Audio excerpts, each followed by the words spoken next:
बताइएगा, बल्ले का इंतखाबी निशान अब बहाल हो चुका है और पीटीआई तो लेवल प्लेइंग फील्ड की बात करती ही रही है कि उसकी पीटीआई के साथ उस तरह से फेयर ट्रीटमेंट नहीं हो रहा, लेकिन अब क्या इस राय में कोई तब्दीली आई है तहरीक इंसाफ की आज के फैसले के बाद?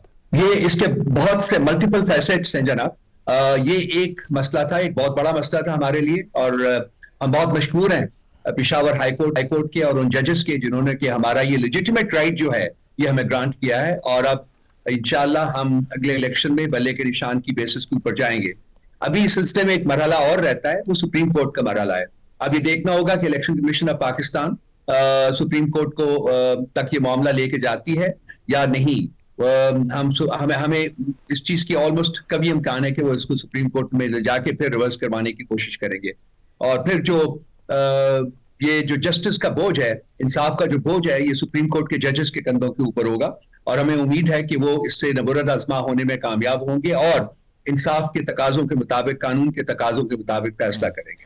लेकिन आज अब ये सब सिर्फ एक मसला नहीं था, उसके अलावा मल्टीपल और प्रॉब्लम्स हैं जिसकी वजह से हम ये कहते रहे कि हमें लेवल प्लेइंग फील्ड क्या बशर उशीर भी उसका नहीं मिलता। हमारे लोगों को उनके ऊपर उनको जबरदस्ती किडनैप किया जाता है, उनको टॉर्चर किया जाता है, उनकी पॉलिटिकल लॉयल्टीज चेंज की जाती हैं। हमारे बहुत सारे हजारों लोग जो हैं वो अरसा दराज से जेल में है, और उनकी बेल होती है तो उनको किसी और केस में अरेस्ट कर लिया जाता है। एक लोगों को 10-10, 12-12, 15-15, 20-20 दफा रीअरेस्ट किया गया है।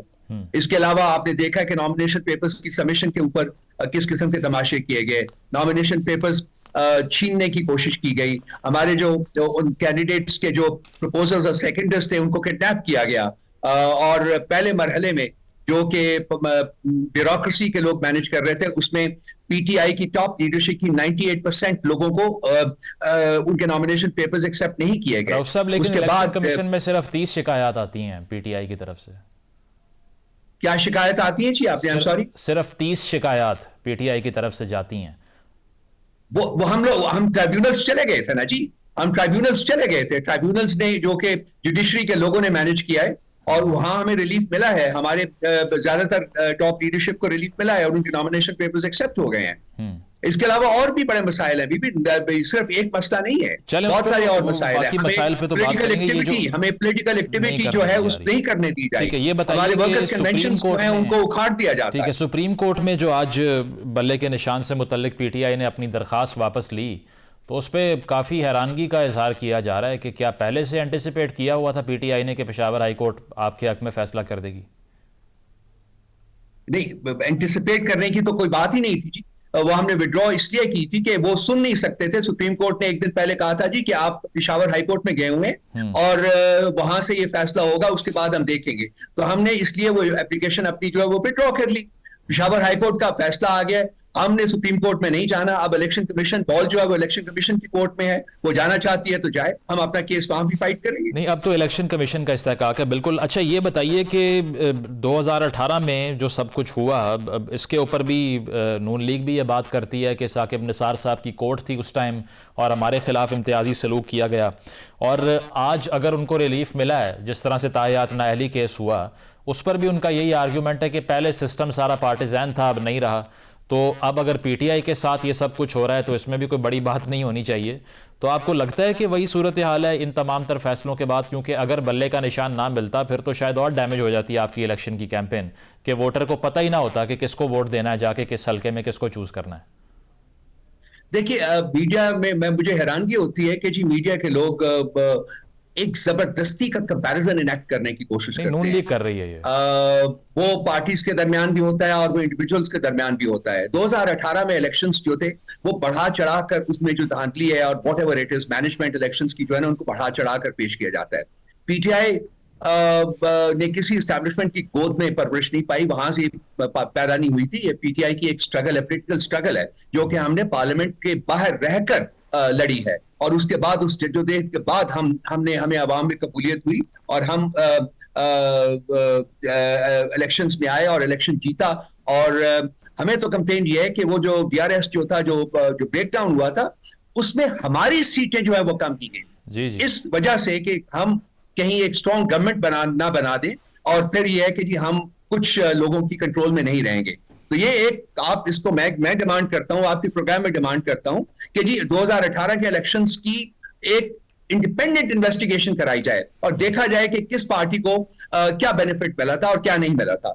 आई थिंक उसी के बाद ही, बिल्कुल वैसे ही जैसे 9th मई की हम एक इंडिपेंडेंट जुडिशियल इंक्वायरी की बात करते हैं ताकि पता चले कि हकायक क्या है। ये मीडिया के ऊपर बैठ के इल्जाम लगा देना या कंपैरिजन इनेक्ट कर देना, मेरे भाई ये मसले का हल नहीं है। नहीं, ये कोई कंपैरिजन नहीं लगा रही है, इल्जाम नून लीग लगा रही है, हमने तो क्यों लगाया? वो लगाते रहे जी, वो लगाते रहे, लेकिन आप प्रोजेक्शन तो यहाँ मीडिया में मिलती है ना। आपको चाहिए, मतलब मीडिया को चाहिए कि वो एक ऑब्जेक्टिफाई करे, एक प्रॉपर ऑब्जेक्टिव किस्म की इवैल्यूएशन करने के बाद इस किस्म की बात जो है वो मीडिया के ऊपर की जाए। बिल्कुल, लेकिन उसमें हम बिल्कुल इस थीसिस को बाय नहीं करते, हम इस नैरेटिव को बाय नहीं करते। नहीं, ऑब्वियसली वो आपका राइट है, इस थीसिस को आप बाय ना करें, बिकॉज आपने अपनी पार्टी लाइन के मुताबिक बात करनी है। ये बताइए कि बल्ले का निशान तो अब वापस मिल चुका है, लेकिन कुछ लोग पीटीआई के अंदर से भी ये कह रहे थे कि हमारे साथ फेयर ट्रीटमेंट नहीं हो रहा। शेर अफजल मरवत साहब ने ये बात की कि जो वकला कम्युनिटी है केपी की, उसको वो ट्रीटमेंट नहीं मिलता जो पंजाब वालों को मिलता है। तो अब ये हाउस इन ऑर्डर कैसे लाएंगे? ये भी एक चैलेंज लग रहा है आपके लिए। हमारा हाउस इन ऑर्डर है जी। मरवत साहब जो है वो उनके सिलसिले में मेरा ख्याल है पार्टी के आपने बयानिए पढ़ लिए होंगे, और जो चेयरमैन इमरान खान साहब ने हदायत दी हैं उसके मुताबिक हमने कुछ एडमिनिस्ट्रेटिव रिफॉर्म किया है पार्टी के अंदर, एंड होपफुली अब ये इस किस्म का कोई कंफ्यूजन, उसमें कोई इख्तलाफात की बात नहीं करते हैं। ये कंफ्यूजन है कि किसने क्या कहना है क्या नहीं कहना। उस सिलसिले में एडमिनिस्ट्रेटिव ऑर्डर जो है वो हमने इशू कर दिया है, और हर इंसान को पता है कि उसकी जो भी सीनियर लीडरशिप है उनको पता है कि वो क्या कर सकते हैं और क्या नहीं कर सकते। वो पार्टी के कुछ लोग एहतजाज भी कर रहे हैं ना कि वो शायद उस लिस्ट पे इम्प्लीमेंटेशन नहीं हो रही उम्मीदवारान के, जो कि एक्स चेयरमैन की तरफ से आई थी। पार्टी, पॉलिटिकल पार्टी के अंदर जी वेरिंग ओपिनियंस होते हैं। कुछ लोगों का एहतजाज करना अंडरस्टैंडेबल है।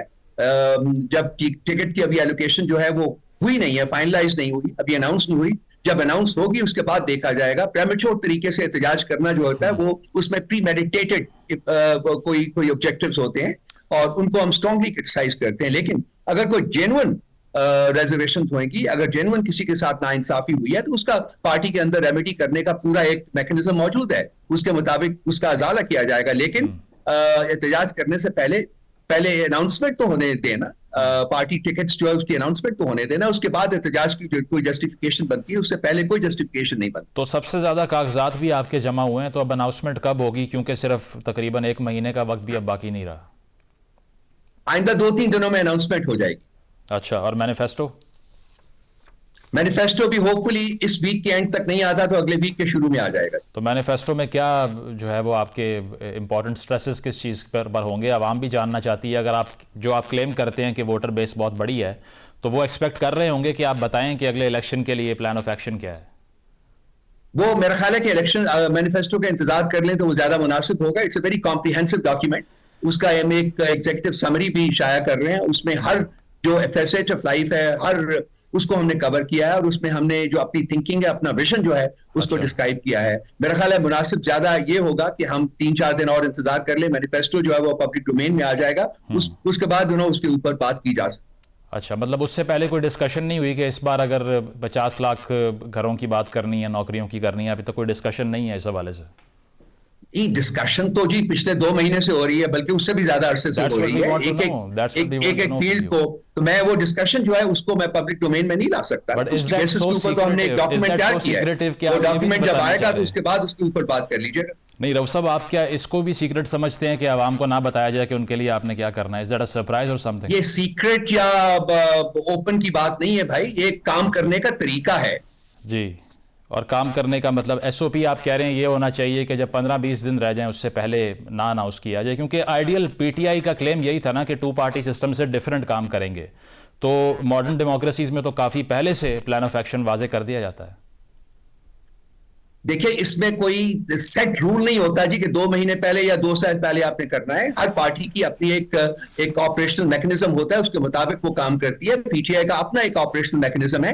हम इस डॉक्यूमेंट के ऊपर इसमें बहुत काम किया गया है, और इसमें बहुत से नई चीजें जो है हमने इंट्रोड्यूस की हैं। हम चाहेंगे कि आवाम देखे उसको, लेकिन कोई जल्दी आपको क्या पड़ी हुई है? मुझे तो इसकी समझ नहीं आ रही है। चलिए, अभी बता दीजिए, वोटर्स को बता दीजिए, जल्दी ना कीजिए, आप इंतजार करें। नहीं, हम अपने वक्त के ऊपर हर काम कर रहे हैं जी। एक ऑर्गेनाइज तरीके से पार्टी काम कर रही है। एक ऑर्गेनाइज तरीके से जो मैनिफेस्टो है वो भी आ जाएगा, आवाम के लिए है। ठीक है, बहुत बहुत शुक्रिया। रऊफ हसन साहब हमारे साथ मौजूद थे। उनका कहना यही था कि पीटीआई को अब भी शुबा है कि इंतखाबात जो हैं वो साफ़ और शफाफ नहीं होंगे, और साथ साथ उन्होंने ये कहा कि अगर किसी को अब भी डाउट है कि PMLN को मुकम्मल स्पेस नहीं मिल रही तो यही कहना पड़ेगा कि उनका मिशन शायद मुकम्मल नहीं है। इलेक्शन